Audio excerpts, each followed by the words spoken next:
going to talk about some terminal tackle for live bait rigging. We're going to start off by talking about some hooks.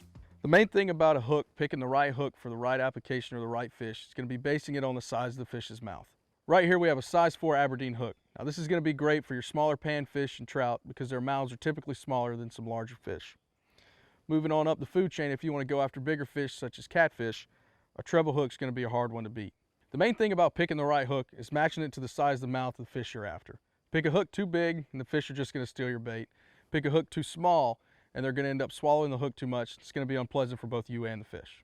The next piece of terminal tackle for live bait rigging is going to be the weights. Now here I have a couple different weights to show you. First one being your standard split shot. Split shot's going to go great on really any rig from panfish to trout, what have you. It's going to also sit great under a float, make sure that your bobber stands upright and you can cast it a farther distance. Next we have here is a bullet weight. Bullet weight is great for bass fishing or even bigger pan fishing, depending on how deep you're going to need to fish. And the third type is going to be an egg sinker. Now egg sinkers can get really heavy or really light depending on whether you're fishing for small panfish in a lake or a pond or going after big fish in the ocean. But either way, between those three weights, I promise you'll find one that'll fit the application that you need.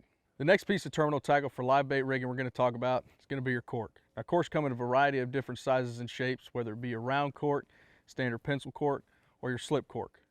Good thing about them is they let you fish a specified depth the entire time. They also come in a model and variety of different sizes to make sure that the weight of your rig doesn't pull them under till you're getting a bite. The next thing we're going to show you is how to set up a live bait rig. What you're going to do is you're going to take your hook, pull you about a foot of line off of it. Take your split shot. Now split shot's got two ends on it. It's got one end that looks like a set of teeth and one end that looks like a V. You're going to take the end that's got a set of teeth on it, put your main line through there, grab you a good set of pliers, crimp it down. That's going to lock that split shot in place and make sure that when you cast it, it doesn't slide all up and down your line. After that, we're going to go up probably another 10 to 12 inches and attach your float. Now to attach this particular type of float, you're going to push down on this top end. It's going to expose a hook here. You're going to grab your main line with that hook and let it go.